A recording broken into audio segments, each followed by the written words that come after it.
All right. Super happy to be here at DuneCon. Always been a huge fan of Dune as a product and as a company.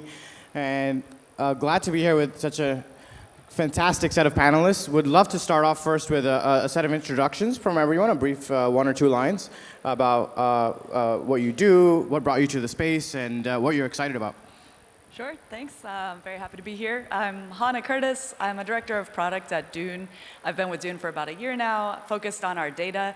Prior to Dune, I was at Chainalysis, and I've really been into blockchain since back in, I think, 2014, 2015, when I realized what it was and realized the power of a transparent, open ledger where all the data can be accessible and people can just use it in a way that nobody can do in traditional finance with proprietary databases. So I've been a fan of Dune for a really long time and got the opportunity to join the team. And it's been so fun diving into the data and the metrics and being able to help make this data accessible and easy to use for the community. Hey everyone, I'm Tomer. I lead product at the Stellar Development Foundation. Stellar is an L1 blockchain really focused on real-world utility. And that's what I'm excited about, equitable access to the world's financial system. And earlier this year, we launched a new smart contracts platform based on WebAssembly. And as of last month, Dune supports Stellar, so I'm very excited about that. Hi, Dune with us. I'm Linna. I'm from Mantle. So at Mantle, we currently focus on building two core products. One is the Mantle network, which is the Ethereum layer 2 chain. The other one is that we are building is Ethereum liquid staking product called the ME's protocol. And recently, we just introduced our risk-taking token, CMEs. Happy to be part of this panel. Everyone, I'm Lukas. I'm with Safe. Some might know us as the multi-sig, but we're building like a smart account ecosystem. So account abstraction is kind of our thing. Because we need to move people away from private keys to smart accounts to unlock everyone's potential. Awesome. Thanks so much. Well, we're here today to talk about this metric called TVL. So for folks who are not aware, which I'm sure most of you are, TVL stands for Total Value Locked. And it's usually measured in USD amounts. And it's become kind of a North Star metric for a lot of applications in crypto today. I would say, you know, the number one metric for this industry is probably price, but then after that, it's probably TVL today. And as a panel today, we're probably going to discuss a bit more. We're going to dive into TVL as a metric more, but also look into the future and see what other metrics could potentially replace TVL as like the dominant metric that we should be measuring in crypto today. And so just to start off a little bit, maybe Lukas, we can start with you. From your years of experience, you know, just building infrastructure and the smart account ecosystem. Specifically for TVL, like how would you kind of break it down into? Would you go a level more granular? Like how would you kind of look at TVL as a metric overall? I mean, generally we do see that TVL is something that people understand as a metric.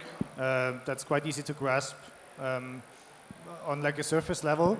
And that has established itself as like a shelling point to kind of compare different things. But like if you go a level deeper, it has a whole lot of problems. Obviously, like airdrop farming being a big part of that, where like it just subsidize people moving TVL back and forth, and it doesn't actually mean anything. But then also like you cannot compare an ERC20 token that's part of a non-circulating supply on some chain with ETH that's part of the circulating supply obviously on some other chain. Like a lot of the things can then not be really compared.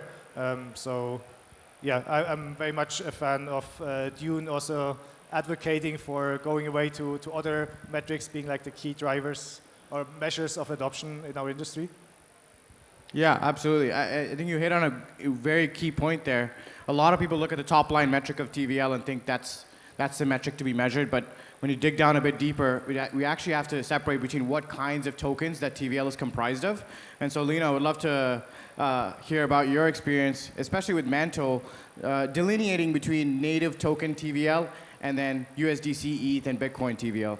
Yeah, that's a good question. I think for us, we usually will separate those TVL, not just looking at how big the number is, but definitely what type of the assets that are contributing to that TVL. So I think three categories. One is the native tokens, like for us will be the MMT. But same as other like protocols native token, it will definitely be tied with native token market price performance.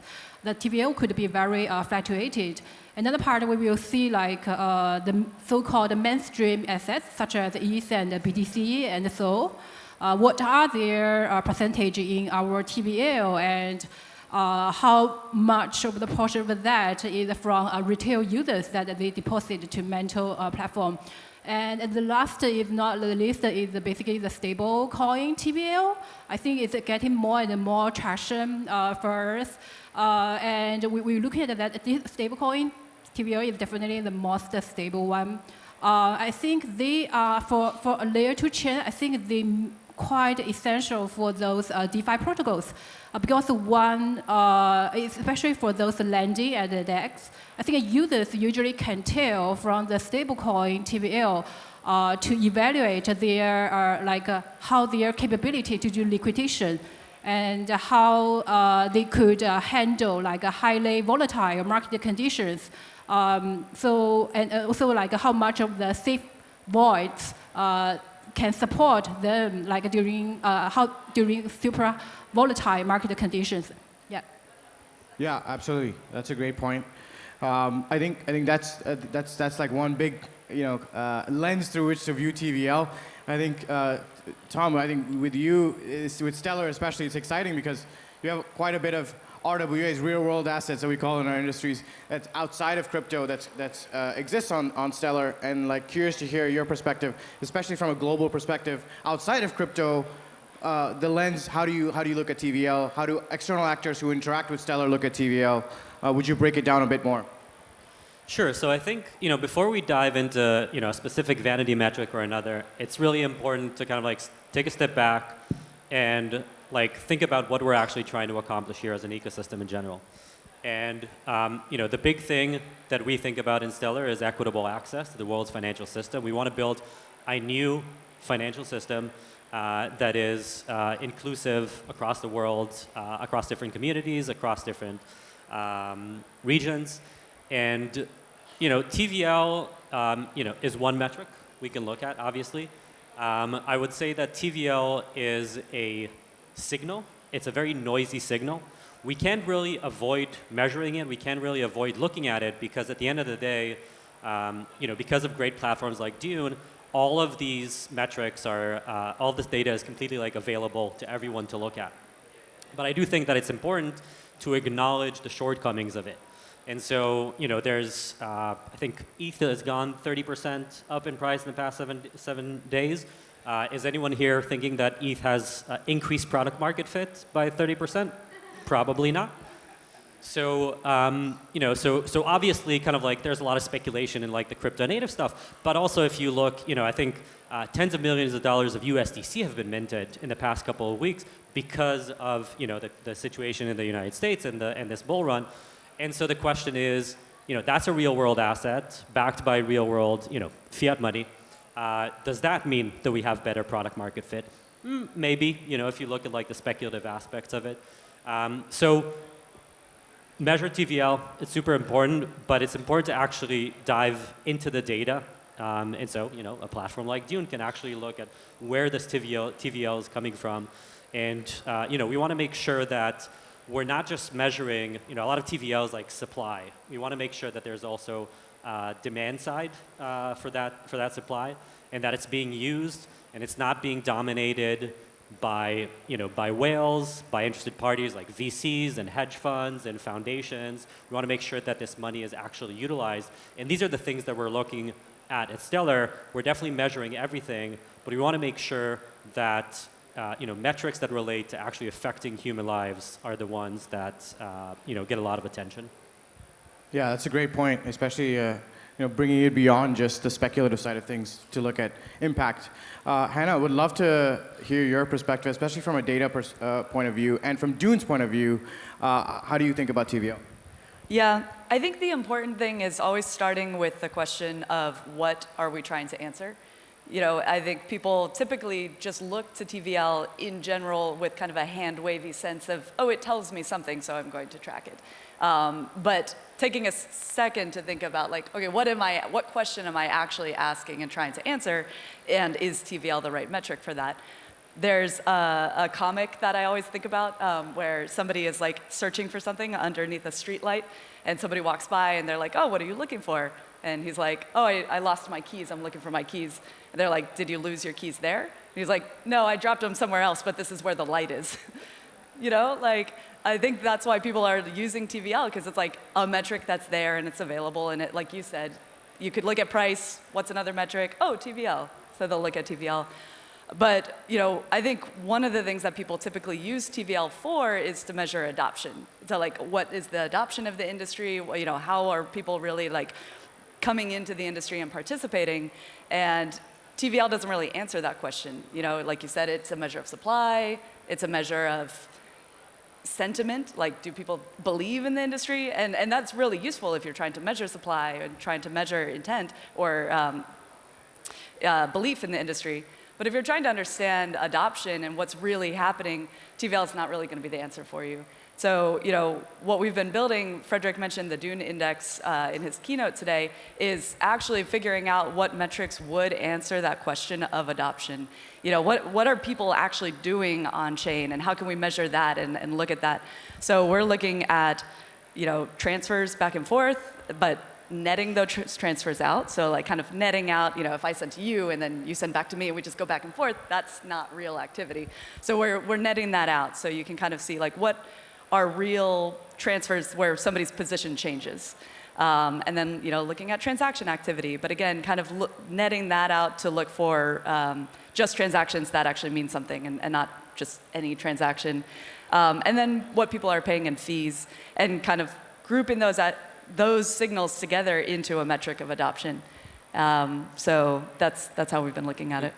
Can I ask Hannah a question? How do you differentiate bot activity from like actual user activity? And what, if you can educate the rest of us and the audience, what is the split there between bots and users? Yeah, so right now with the index, we're not differentiating because in terms of adoption, a bot activity is not necessarily not adoption.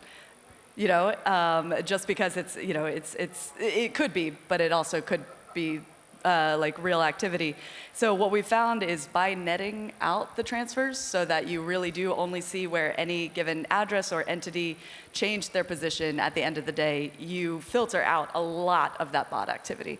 And we saw that particularly with Solana, where we were just seeing so much happening, and then as soon as you net that down to remove the intraday transfers, it's like very much, not. So I think the bots will do these complex maneuvers, but then at the end of the day, it doesn't net out too much, and so we're able to kind of answer that way. I think to your point, and the word bot has become a bit of a bad word in our industry. I would actually argue contrary to that. I'm building an agent that lives on-chain and that executes on-chain transactions, and I think we'll see more and more of these agents coming on-chain. In fact, we may be living in an industry that's specifically geared towards bots, for all we know, that then down the line help people, obviously, human beings like us. But in regards to bots and activity, you mentioned activity as a big factor here. TVL particularly has been regarded as a metric mainly because it signifies a bit of a proof of stake of sorts. You have capital that's put towards something, and therefore you trust it. Therefore you trust the application or the chain because there's a significant amount of capital there. We seldom look at activity or flows as that top-line metrics. Curious to hear your thoughts, Lukas, in terms of the activity versus passive TVL, active versus passive TVL. How would you distinguish between them? Yeah, and that's very much a journey that we at SAFE also went through. Where like initially with SAFE, the key thing we needed to achieve is that people trust the smart contracts. It was post-parity. People were super scared to put any funds onto a smart contract account. And so we very much tracked the TVL as like a measure of people actually trusting the smart contracts and kind of the adoption there. But over time, we realized that this was a flawed metric, as we also discussed. And then we were yeah, going through a process. At some point, it was also more about like reach. So like how many users do we get, number of accounts, and then transactions. So more into the activity part. And now more recently, we've gone through a little bit of soul searching, like what do we actually want to achieve, and in a way, what we want to have long term is that the world's economy runs on chain. And what's the measure of the world's economy is the GDP. And so like 100% of the GDP eventually should be on chain. That's what we're pushing towards at SAFE. And what's the best measure for that?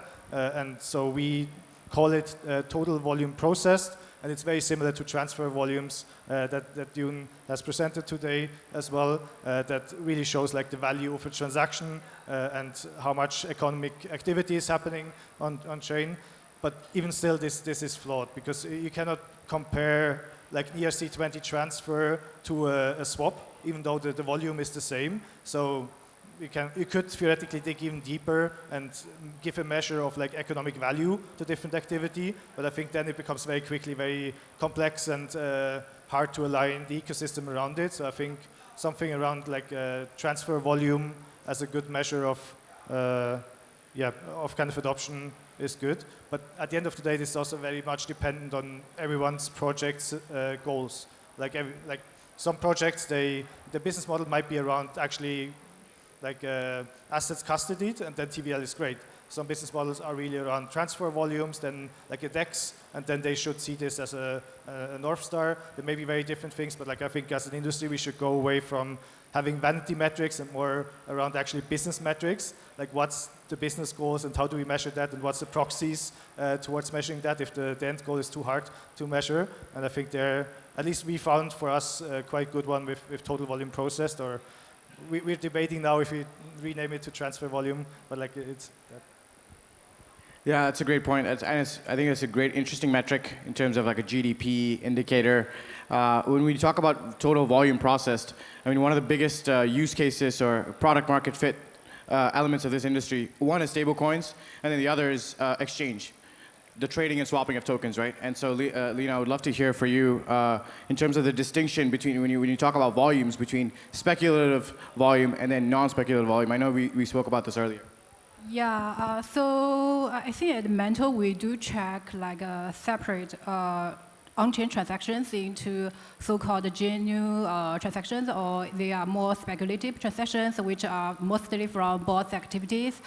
But we don't really categorize TVL to like genuine or speculative TVL. We actually count all TVL as genuine because from users' perspective, every time when they decided to deposit a fund to a platform, it's always a big deal for them, regardless it's a whale or retail users. So I think for us, we do like count all TVLs as a good TVL. For us, what we really focus on is actually why sometimes the TVL drop, why sometimes the TVL increase. And for example, recently we are tracking actually the users' behavior when they withdraw from risk-taking protocols like EigenLayer. And we are interested to know, like after user withdraw, there is where there is flowing to next. These are the interesting data points for us.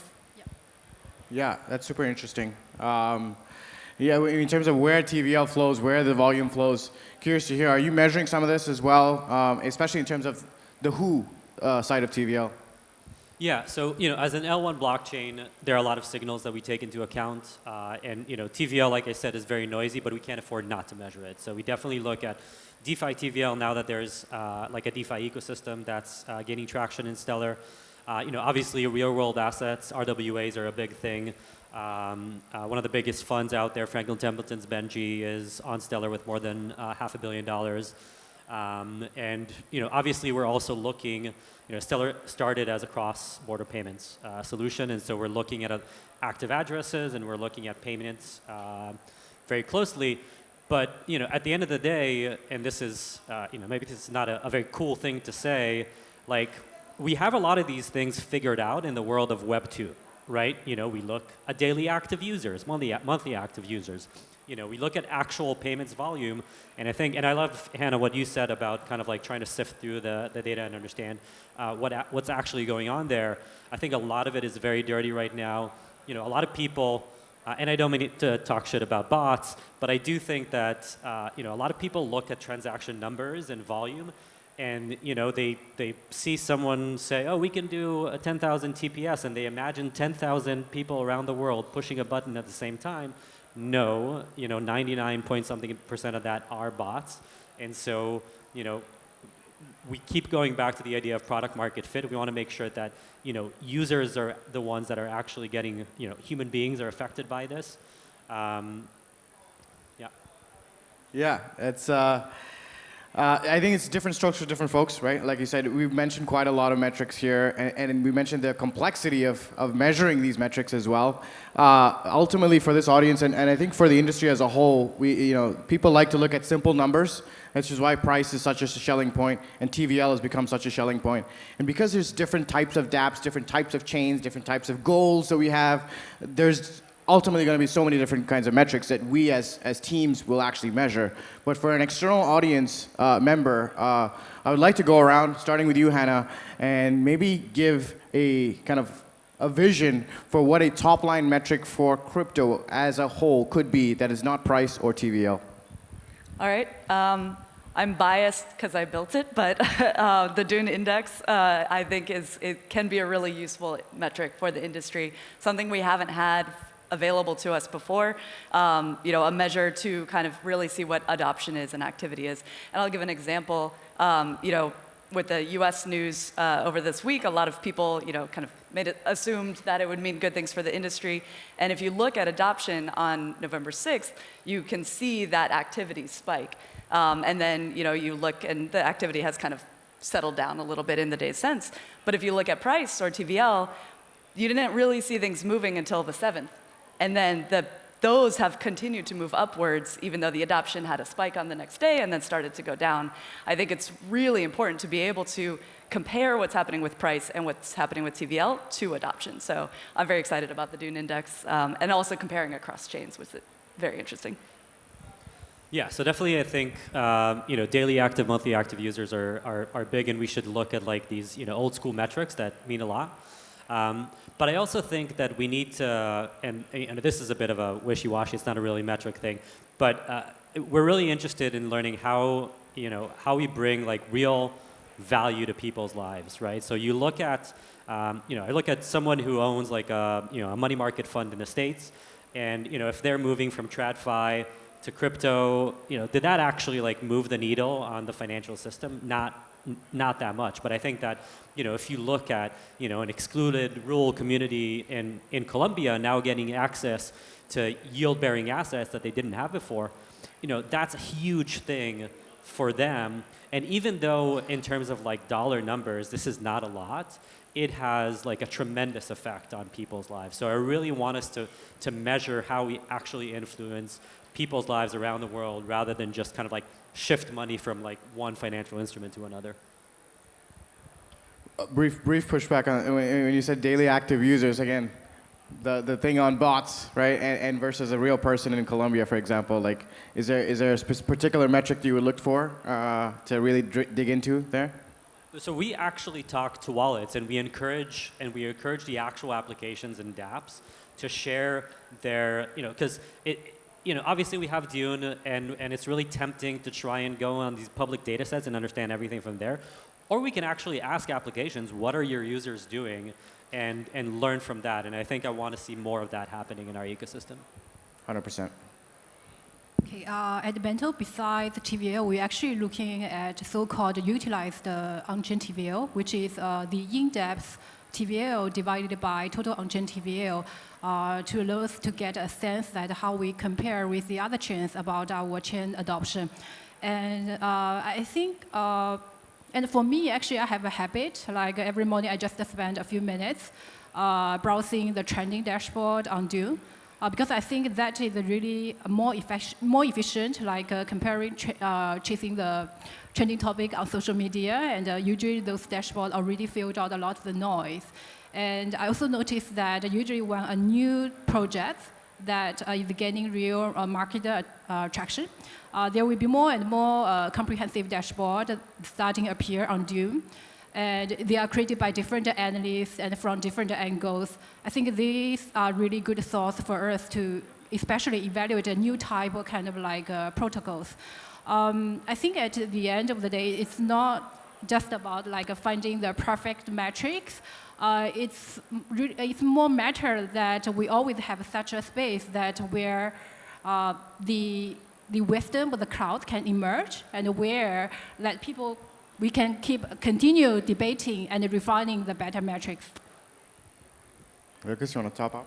Yeah. So as mentioned, like I think I would hope that we move towards having transfer volumes a bigger part of what we talk about in terms of adoption. Like Safe right now is like 10% of all transaction volume on Ethereum. And that's what we consider market share, and we compare it then to like the GDP, and that's the kind of addressable market in our mind. That's the one thing, but the other thing also, and that's not super popular all the times, but I think we as an industry we should look more on protocol fees as a thing to really look at, because what we want to do is we want to create value, and how do you measure how much value you create? It's also how much are users willing to give away in order to get that value. So that's sequencer fees, that's other kind of protocol fees, swapping fees, whatever. It's very different for different projects, but I think that's something we should ideally standardize more, have more discussions around it, be more in the spotlight, because otherwise we create